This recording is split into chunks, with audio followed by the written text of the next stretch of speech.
that kind of makes sense, really, because of the way it was idling. So maybe there's 2 or 3 cylinders that are just...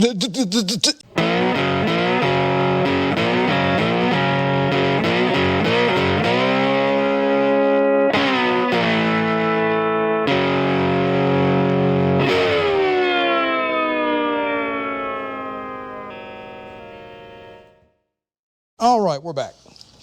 So between last weekend and this weekend, I have been trying to figure out a way to disassemble the lifters in this old Cadillac, because let me tell you what, these rascals are stubborn, and I mean they are stuck bad. I mean these lifters are stuck bad, as in they are no longer hydraulic lifters. They are in fact solid lifters. A friend of mine said, yeah, they were probably acting like solid lifters. That's the reason why your idle was so crappy. And I thought to myself, that's a fantastic analogy. So I've already done one, and it's in the bag over there. And I figured I would start here. This is the second one. And I've already finished disassembling it and fully cleaning it. And I guess I just wanted to start here and just show you the parts, go ahead and assemble it, and then put it back in the bag, and then we would take a fresh one out, and then I'd go over the disassembly of another one. But I wanted to start here with the fresh, clean parts as they're supposed to look, and then let's go ahead and assemble it right now. All right, so what do we have in one of these lifters? And I guess they're all the same, whether it be Ford, GM, or whatever, or Chrysler, who knows. But just push rod motors, hydraulic flat tappet lifter, this is what you got. The main body is here, obviously, and the flat end, it has a small little crown. The crown is about 1/1000th, maybe 2/1000ths tall. Basically, the tip of this thing is shaped like this, you know? Kind of like, you know, it's extreme exaggeration, but that's what makes the lifter rotate in its bore when the camshaft rubs against it. But the push rod pushes on, you know, the pump or the plunger part that slips up inside the main housing, and this is the plunger here. All this stuff is coated in engine oil, that's why it's kind of messy. And this is the plunger right here. All right, this guy sits in there and goes up and down a little bit. And at the bottom of this thing, you have a check ball. You have the check ball holder, I guess you might call it, or housing right here, and you have this little check ball spring, and this little housing here, the little spring goes in there like that, and the check ball goes in the little housing like that, and the little housing goes into the end of the plunger right there. So how do we get that in there? You can see the 3 sides there. That's they kind of a springy action, you might say. The manual actually says to put this together upside down, but I'm doing it the wrong way, but it doesn't really matter. So it's going to go here.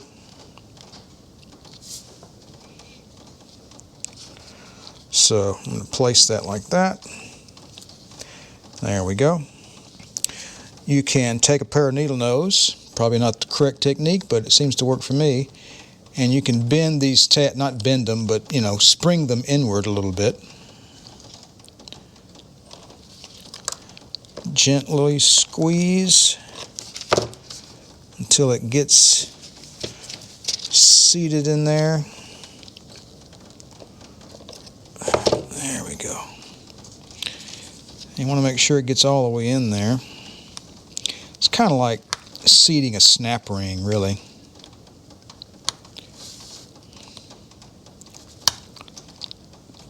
There we go.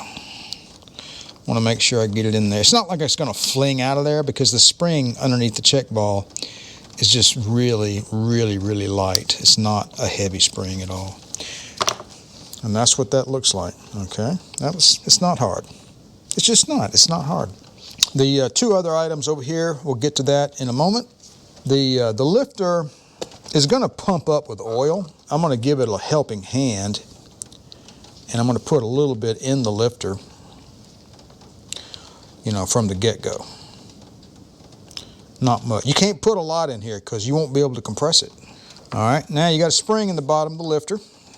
Boom, and she goes in there like that. And clearly this little part right here goes down into the spring. Now before we had to pound this thing out, right? But now, you know, a lifter is a very precise fit, so it'll just slide on down in there, and you can feel the spring action down in there, right? Like that. Now we have to put 3 remaining pieces in place. These gloves, I tell you, make life a little hard. This little disc, I think, is like a little oil regulator, you know. Kind of moves up and down and lets a little oil get past it, and then goes through this hole here. All right, and that goes in there like that. Okay, and your push rod sits in there, and that's, you know, how the oil gets into the push rod.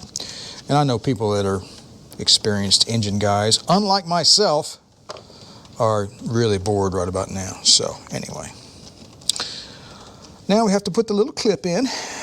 It's not a huge deal. All right, I'm going to go ahead and use the push rod, which I've yet to clean up, but I will after I'm done with all the lifters. And this doesn't require a whole lot of force. So I'm going to push the lifter down to its bore. I think I might have too much oil in there. Yep, I did. I think I put a little too much oil in there. Let me pour that out. All right, you go back down in there. There we go. And our oil regulator disc, let's call it that for lack of a better term, because I don't know what all the proper terms are. Put that back in there, and we'll start again.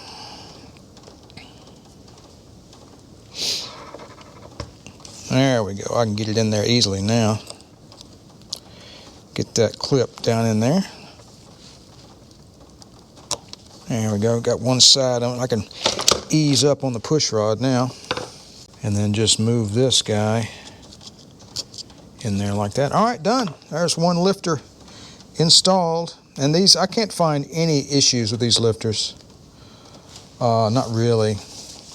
Other than the insides being caked with varnish and all kinds of crud. So that is one rebuilt 54-year-old lifter. Now, this little guy will get drenched in motor oil, and the lifter will go back into its baggie. I'll clean them up later, because those will be easy. And each bag is labeled. That's cylinder number 7 exhaust. I've already done cylinder 7 intake. It's already back in the bag. So the reason why I'm putting this one in the oil right now is I'm out of napkins. I got to go to the store and pick up some napkins, because I was going to oil each one, wrap it in a napkin, put it in the bag, because, you know, they have to be perfect. They have to be associated with the proper cylinder. You can't get them mixed up, because if you do, you might as well just rebuild the whole engine and put all new parts in it, because you're just going to tear it up. I'll be back after I go get some supplies, and we'll dive into yet another lifter that needs a full rebuild, and we'll show you that process from start to finish. This is not a huge deal for most folks, because they're like, what's the big deal? Well, it is kind of a big deal if your car is 54 years old and the lifters are gummed up. And you'd be surprised at the kinds of tools that you need to employ to get this job done. All right, we're back. So we're done with cylinder 7. Moving on to cylinder 5. I'm just chose 7 arbitrarily, but anyway, this is 5 intake, and the flats are perfect. But we need to get all the varnish out of this thing, because it's frickin' nasty, and these things just do not move. I don't even know how I mean, it operated, you know, well at RPM, but at idle, it's like Mel Tillis having a conniption fit. I mean, seriously, it's bad. All right, now, so let's go ahead and get this clip out of here first, and that's not a huge deal. Just use a little screwdriver, and it comes right out. It wasn't even under any pressure. I mean, you know, I'm telling you, they're solid. They don't move. Over here, I'm going to go ahead and throw this in some mineral spirits. That's the little clip. Now the little cup where there we go, where the lifter is, that one came out easily. You can see the oil is just really disgusting and dark inside there. So that's the little cup that the lifter rides on. And here's just a little metal disc. It's just it regulates the oil flow. And the plunger and stuff is down in there. And let's go ahead and get these two parts over into the mineral spirits and let them start soaking up the goodness. And I got a can of Chem Dip over here on the side. That's the magic bullet that cures all my ills. Now, let's see if this one's any better than the others. In all of this, never, ever bang on that, touch it, scratch it. That's the part that goes on the cam, right? You can bang on this part right here a little bit on some wood because it won't hurt that. Just seeing if we'll get lucky. I think it's moving a little bit. Trying to get the plunger out. You can't hardly see it down in there, but by the way, it's not supposed to be like this. Now, Cadillac did make a tool. It's in the manual over there, but I don't have it. And you'd have to go, they actually have on eBay, but it's like half a century old, and I'm not going to go there. Okay, I just wanted to show you that that's pretty much fruitless. Okay, now, what do we have? We have the hydraulic flat tappet lifter plunger extractor model 9000. This is the releasable version. The beta version, well, you don't want to see that because it was a fiasco. But this is the good version. So we have a that's the beta version over there. Basically, you have a 7/8 inch wide hole, and then I drill out a 5/8 inch hole. It's deep. The 5/8 portion will get the plunger when it gets pounded out, and the 7/8 will. Well, let me show you. The lifter will sit in there like that. Okay. Now you come up here with another hole here, which is 7/8. Right. And I have a paper towel down in there to keep from marring up the top of the, the business end. And we set that over there like that. And by the way, I talked to somebody on the Cadillac forums, and they said this is the right way to do it. So, and they were right. This works. Now, this may not work right away because I may have to soak this a few hours in some Marvel Mister Oil and an acetone mixture. So let's just see how well we do. All that banging, what did that get us? That got us, you can actually see the tip of that plunger now in the camera.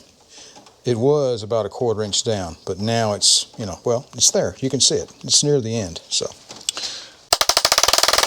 Let's see how well that works. Didn't work at all. Still right there. Unbelievable.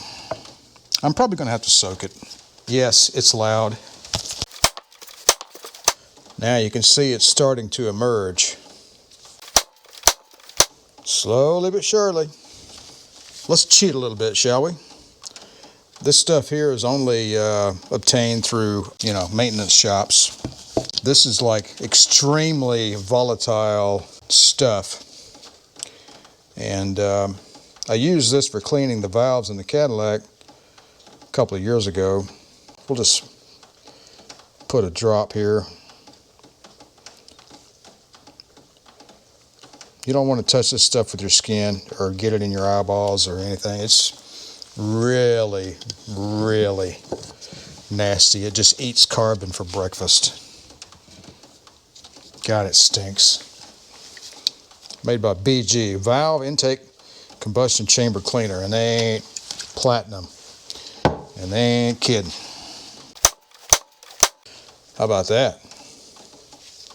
And they got a little chainsaw screwdriver. I bent the tip on it, so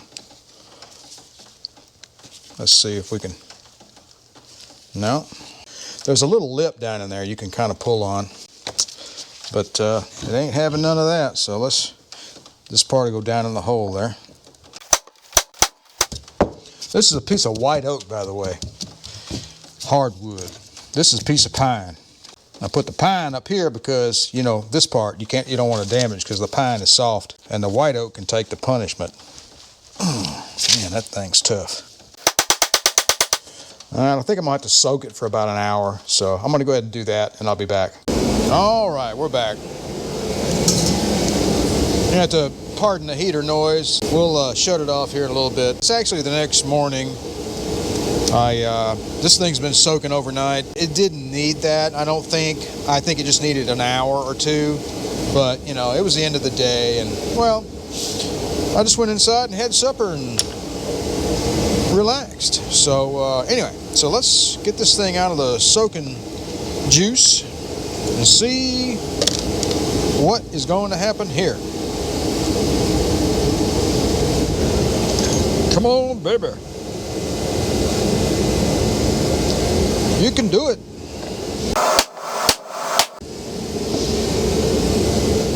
Yeah, I moved a little bit, but I got to get it. I'm going to have to bang on it some more.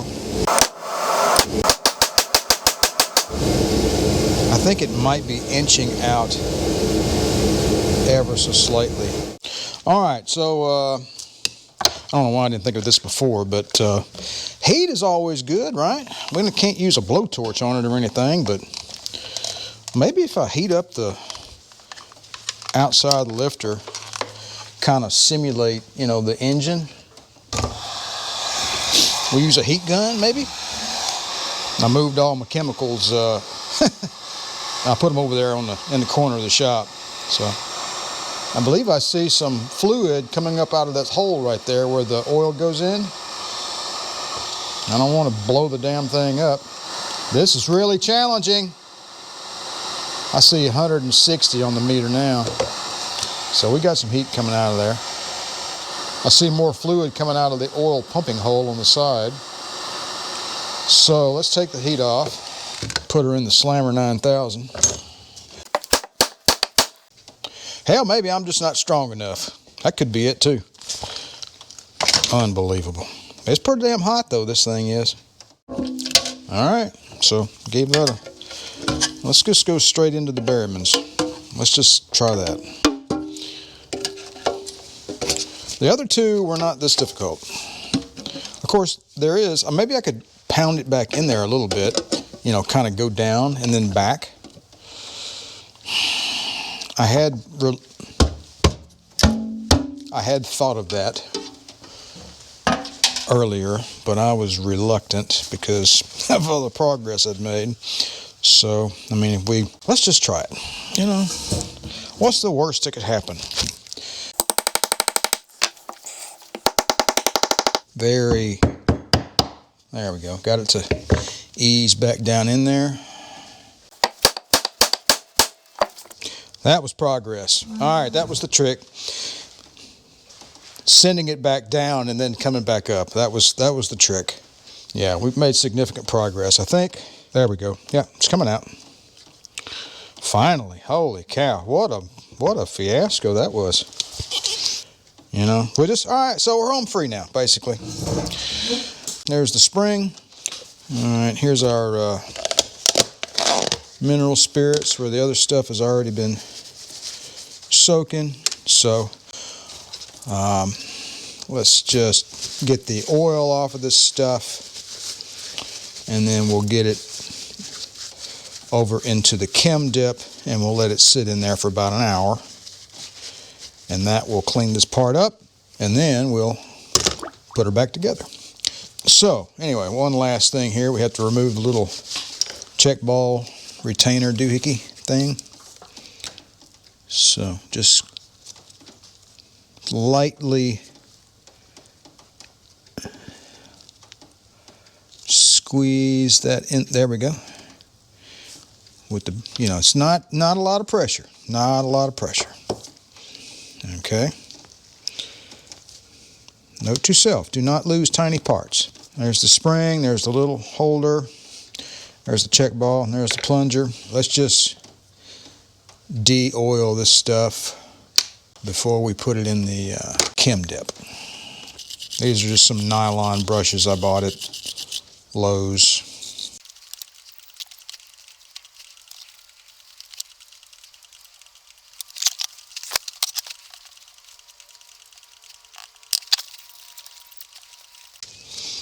Actually, the inside of this plunger is not really that crucial, as it doesn't rub against anything. It's just a container of oil, is all it is, really. So anyway, once it starts to come out, poking it back in, that's the ticket. That is the key here, which I guess I should have realized that this chem dip stuff is nasty, man. But it does a good job. All right. We'll see you in an hour, and we'll see you in... All right, so while that one was sitting in the chem dip, I decided to go ahead and do 5 exhaust, and you will not believe this. This rascal just came right on out of there. I mean, I had to bang on it, but I had banged 2 or 3 times, and boom. So clearly, they're not all in the same state. That kind of makes sense, really, because of the way it was idling. So maybe there's 2 or 3 cylinders that are just, you know. I'm going to go ahead and take this one fully apart and get it in the mineral spirits. And then at the end of our hour, we'll take this out of take the other one out of the chem dip, and we'll show you what that looks like. And yes, I'm doing this. So the chem dip, the one that's in the chem dip is a 5 intake with a little magnet on top of the can. Don't want any screw ups. So, all right, I'm going to take this one apart, put it in the mineral spirits. I'll be back in a little bit.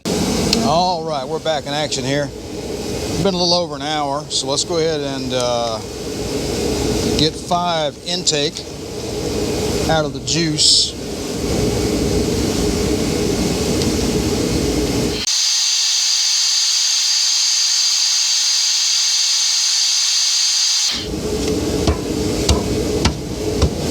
All right, I'm going to clean these up a little bit. Get the remaining stuff off of there. A little rubbing alcohol is what this is. Actually, you don't even need the alcohol. This is just, the stuff is just so loose now that, well, I'll show you. See, that's basically a new part now.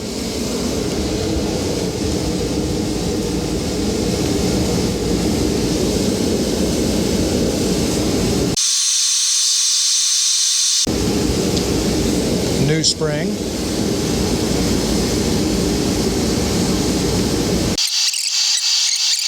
Get the remaining nastiness out of the plunger. You can't see down in there, but it's, well, it's basically new. The chem dip instructions say to basically just use water to clean up parts after you get them out of the chemical. That's per their instructions, so that tells me chem dip is water soluble. I didn't really want to put water on them because I hate flash rust, so I'm using alcohol. Now there's still some dirt down in this lifter. Got to get that out of there as best we can, I guess. Looking pretty good down in there. All right, we got these parts cleaned up. I'm going to go ahead and get them in some oil, and then we'll put them together.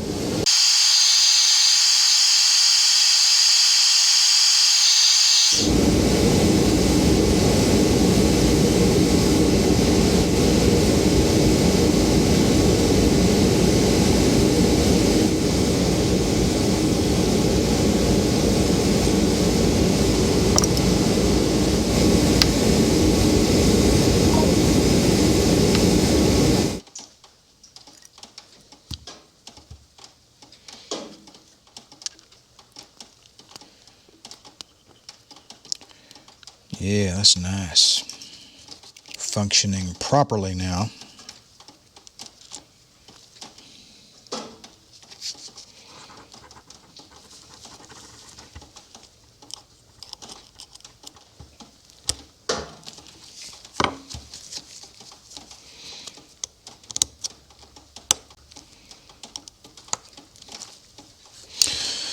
There we go.